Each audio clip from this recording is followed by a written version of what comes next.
A message, a blessing. Hey everyone, God bless you, and today I'm going to be talking about temptation. I made a drama of temptation in English, in Spanish, but now I'm going to make one in English. Not really a drama now, but I'm just going to give you a little message of what God wants me to give you guys. So today we're going to be talking about temptation. Now, a lot of you would be asking, what is temptation? Now, temptation is when you want to do something or when you want something that you know that isn't good for you, or just you can't have it.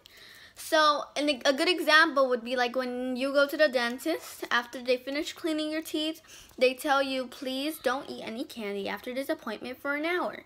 You get out of the building, you go outside, and somebody's giving free candy.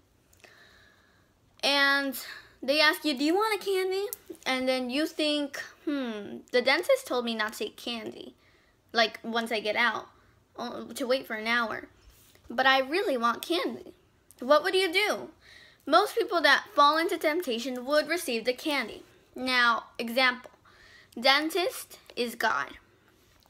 You are his son, and the tempter is the one that's giving you the candy. And the candy is the bad things.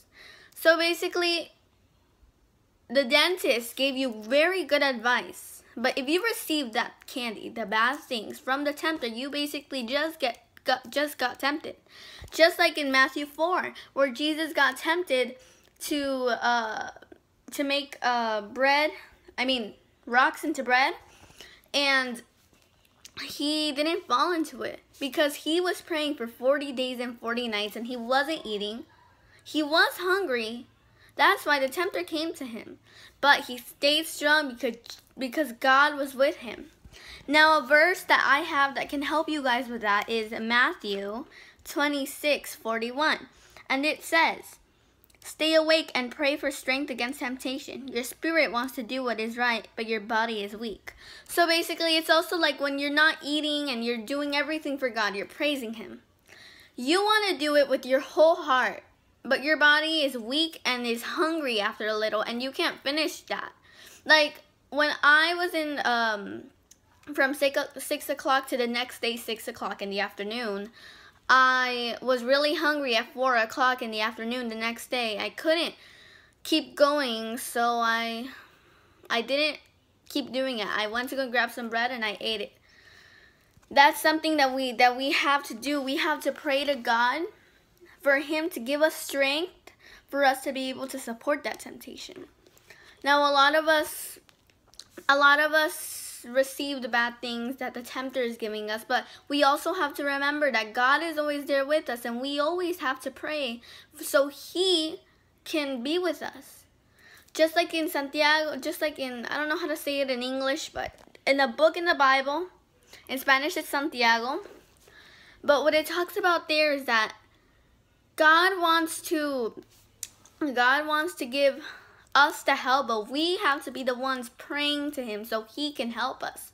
He can't just do it. Just like if somebody wants to help you pick up your plate, but you said, no, I can do it. So basically, God is waiting for you to ask him to help you, because he can't just do it like that. And what if you don't want him to help you? That's why we have to pray so he can help us and we can stay strong. Also, just like the internet has a lot of bad things. Sometimes it has bad things that the tempter wants to give us.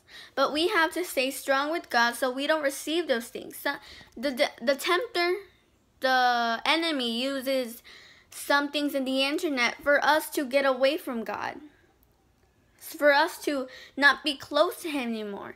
I don't remember what the verse is, but it says, draw near to God and he will draw near to you. So if you get nearer to God, he will get nearer to you. So basically, my message is, please pray to God so he can always be there with you and you won't fall into temptation. I'm pretty sure God put this in my heart, because a lot of people start doing things that they're not supposed to do, and that's because they've fallen into temptation. That's why God wants God wants to warn you guys that you guys need Him so you won't fall into temptation.